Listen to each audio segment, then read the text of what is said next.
Welcome to the Membership Guys podcast.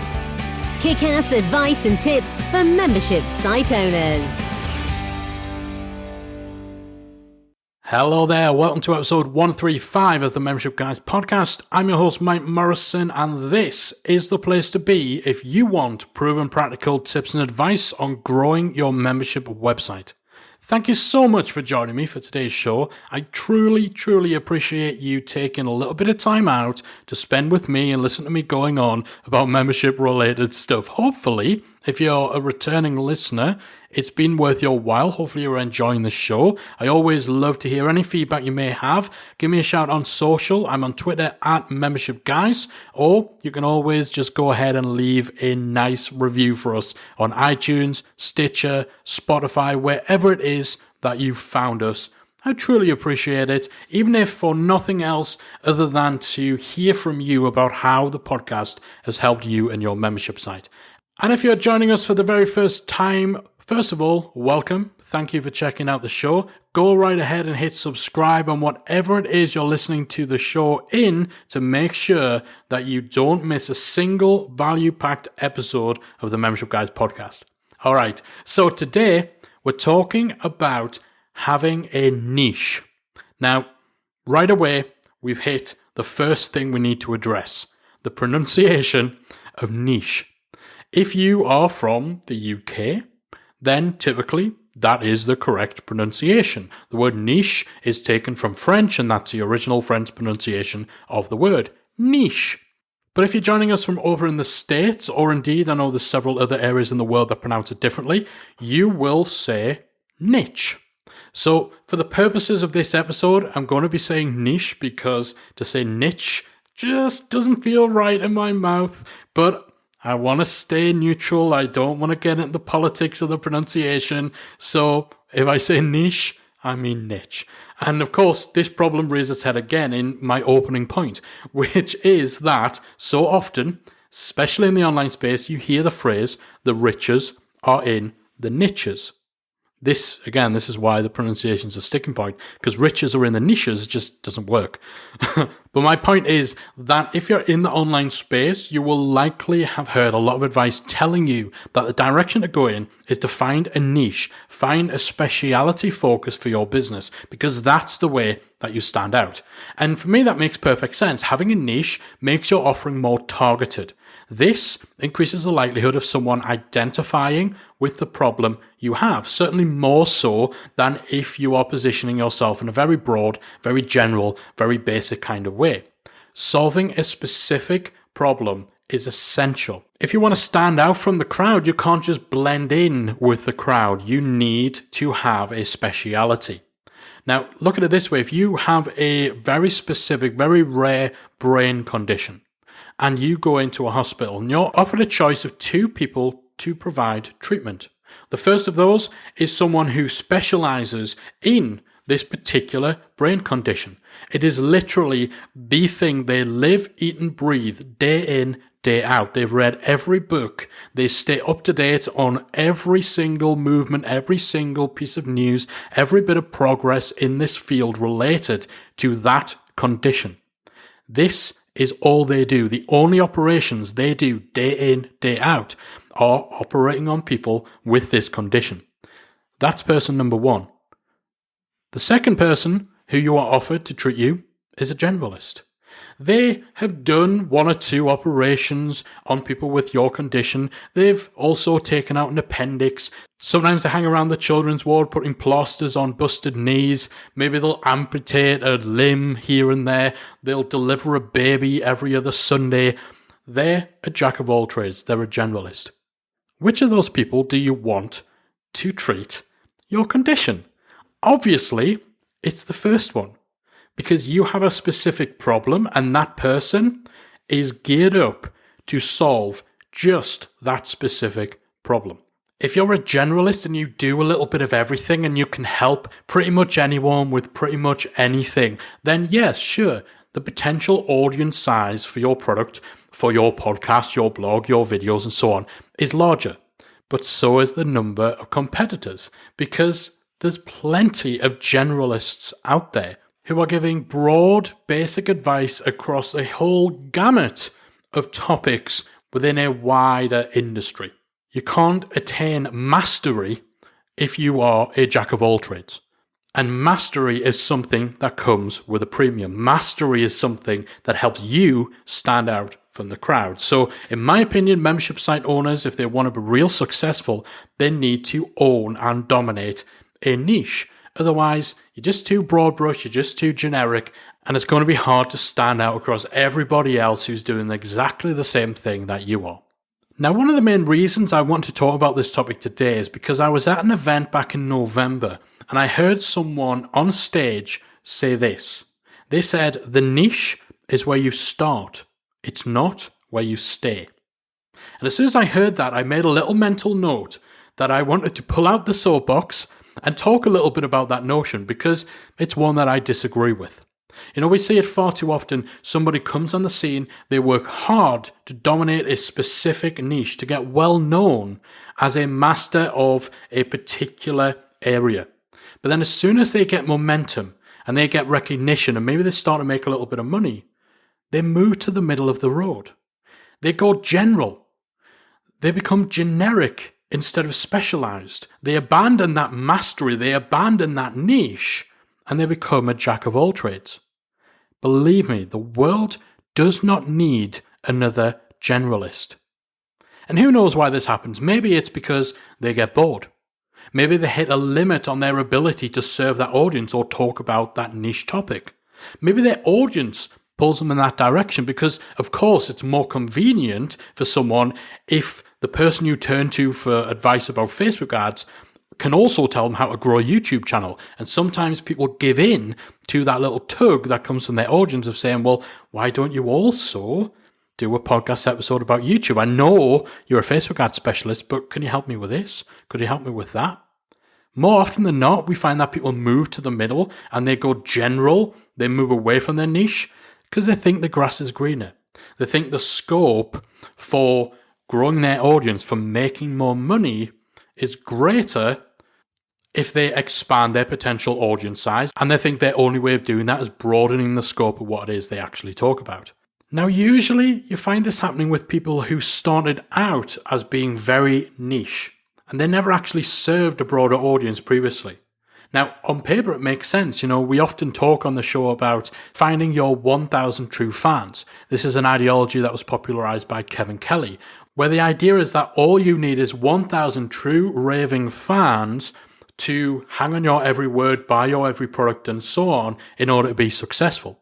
So if you're in a niche and you have your 1,000 true fans, then it's understandable for you to be seduced by the notion of how great it would be that 1,000 true fans was 10,000 true fans or 100,000 true fans. And you start to do the maths and you start with that whole spreadsheet millionaire kind of stuff and you get a little carried away. But in doing that, in following that mindset, you kind of miss the point. Fandom comes from resonance. But it's harder to connect and to resonate with your audience when you're trying to be all things to all people. Now, it's important to note that this whole segue and this whole little soapbox rant is coming from someone who started broad and then niched down over time. You know, most of the people who talk about the importance of niching talk about niching down from a position where you are initially broad, starting broad and then narrowing your focus over time. And that's certainly what we did, and it's certainly the method and the approach that I think is most effective long term. Maybe the fact that that's been my journey in the past decade or so of being an entrepreneur and running my own business, maybe that's why I have this perspective. But I'd still maintain that dominating a niche is something you should be aiming towards, not something you try to move away from. Anyway, I'm going to put away my soapbox to talk about how membership site owners can actually niche down if you're not already in that place. But I want to make sure that I got that off my chest, because if you are a membership site owner who actually has built a reputation and has gained recognition and visibility as a master of your craft, of a specialist, then please do not allow yourself to be swayed away from that by people trying to spread this idea that a niche should only be a temporary starting point, that it should be something you move away from. The world really does not need another generalist. There's enough of them out there. There's too many people trying to be Gary Vaynerchuk, or, as is the current trend, trying to be the anti-Gary Vaynerchuk. You don't need to join in and move to the middle of the road doing what everybody else is doing. Okay, so soapbox away. How do you actually niche down? Essentially, there's 3 types of niche. What you do, how you do it, and who you do it for. So niching by what you do comes down to the specificity of your topic. So think about Amazon.com, specifically their book marketplace, and how they categorize the titles that they actually stock. You have broad categories, there's maybe a dozen or so of those, and then you have 2 to 3 levels of more specific categories that fall under those main ones. So if you're thinking about how you could potentially niche, or whether you're niche enough, think about the context of your industry. How many levels down are you? So let's talk about ourselves. The broad topic, if we were to be categorized on Amazon, the broad topic is business. Next level down is online business.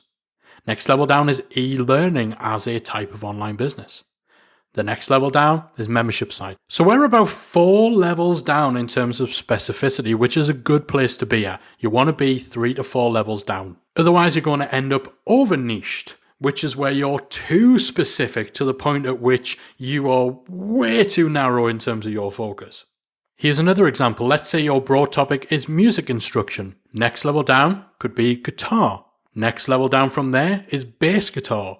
Next level down is acoustic bass guitar. So try and use that kind of thought process. How would your business, how would the topic that you specialize in be categorized on a site like Amazon? How many levels down are you? You want to be 3 or 4 levels down.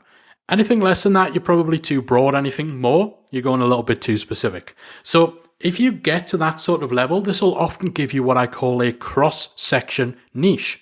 This is where your specific topic can be used to add a little bit of variance on other broader topics. This gives you a unique angle, and it gives you options for really standing out against the crowd. So we mentioned online business as being the 2nd level down in our particular niche. Now, online business encompasses things like Facebook ads, webinars, email marketing, and so on. If I was to write a blog article or do a podcast episode just about Facebook ads or about webinars, it'll end up blending in with thousands and thousands of other blogs about those topics. But because I have that specialist niche of membership sites, that lets me write something about Facebook ads for memberships, webinars for memberships, email marketing for memberships.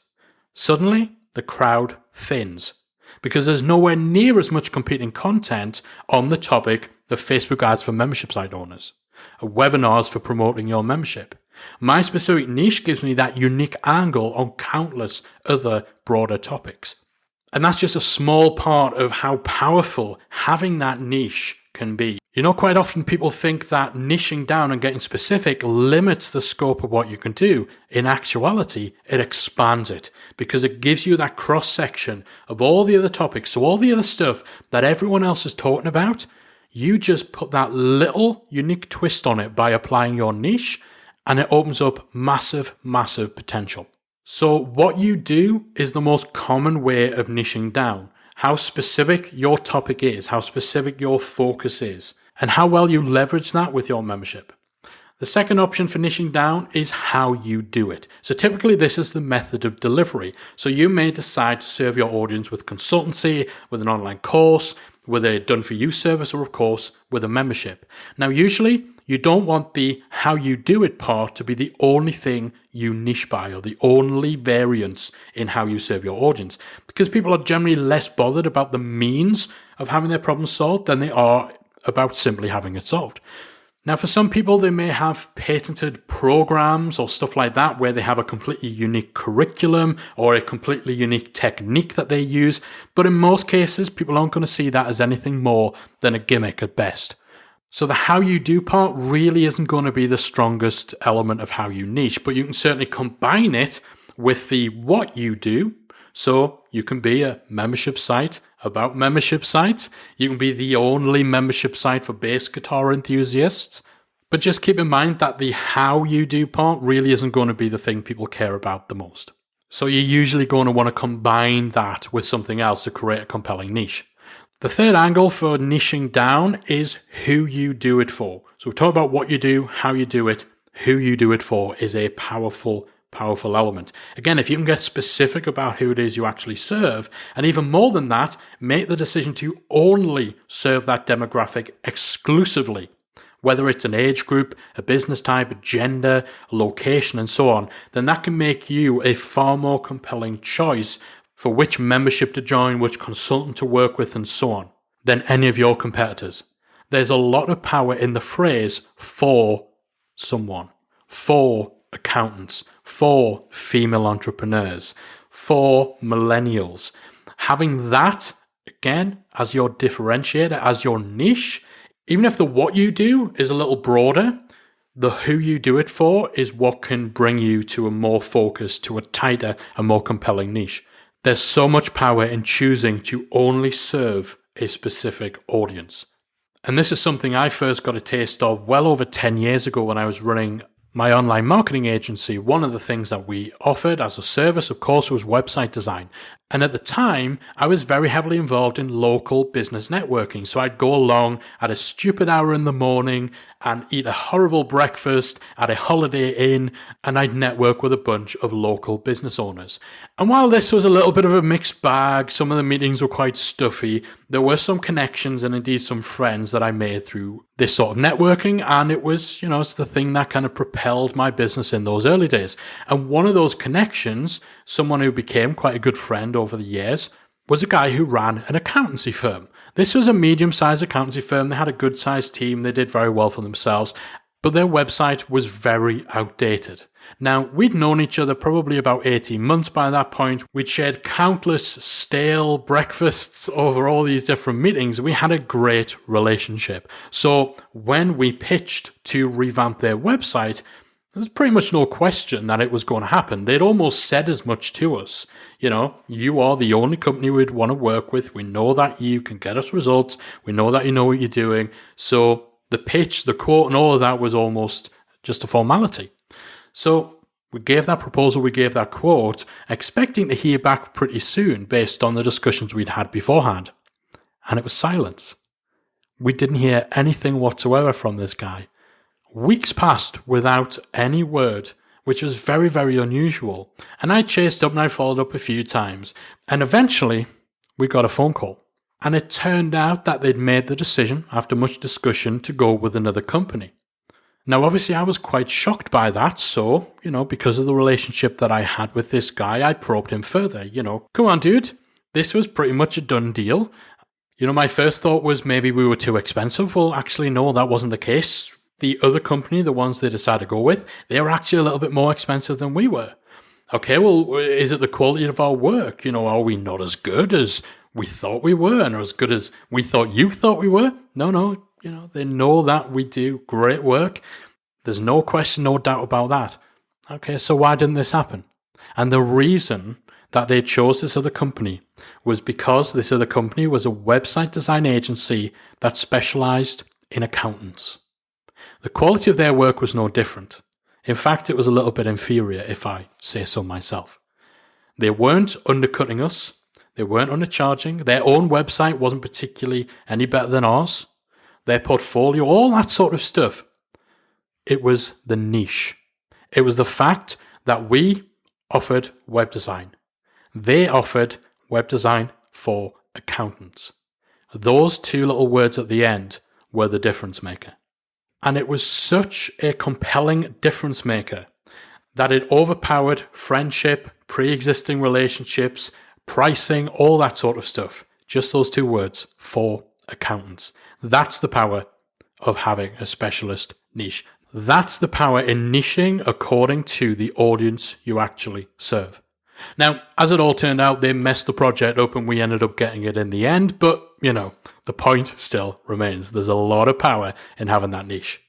So if you're not already niching down with your membership, then think about how you can get more specific in terms of what you do, how you do it, and who you do it for. And if you are already quite niched down with your membership, please don't allow yourself to be blown off course, whether it's from your own members, from your audience trying to pull you in other directions, or from online marketing gurus trying to convince you that a niche is something you need to move away from. Trust me, long term, people who stay the course and remain consistent in their focus, they are the ones who will win. That's it from me for this episode. Hopefully you enjoyed it. Hopefully it's been useful. As always, I would love to hear your feedback. Any thoughts you have, I'm happy if you want to challenge me on this. If you want to argue the opposite perspective, please. I love this sort of stuff. Head on over to our Facebook group. Search for Membership Mastermind. If you're on Facebook, that'll show you our group. We've got 6,500 membership site owners in there, and we'd love to have you in there and get your feedback, get your opinion on today's episode. Or you can just type in talkmemberships.com into your browser. That'll redirect you to our Facebook group as well. Let me know inside the group what you thought and any opinions you might have on niching down. And of course, if you've got any questions about your own niche, if you want any sort of advice, or if you just want to argue the case about why it should be pronounced niche and not niche, then I'll see you in the Facebook group. Thanks again so much for listening to the podcast. I truly appreciate each and every one of you taking a little bit of time out of your day. I'll be back again next week with another episode of the Membership Guys podcast. If you've enjoyed today's episode of the Membership Guys podcast, we invite you to check out the membersiteacademy.com. The Member Site Academy is the essential resource for anyone at any stage of starting, growing, and running a membership website. So whether you're still figuring out what your idea is going to be, or whether your website is already up and running and you're just looking for ways to grow it and attract new members, then the Member Site Academy can help you to get to the next level. With our extensive course library, monthly training, exclusive member-only discounts, perks and tools, and a supportive, active community to help you along the way with feedback, encouragement and advice, the Member Site Academy is the perfect place to be for anyone looking to start, manage and grow a successful membership website. So check it out at membersiteacademy.com.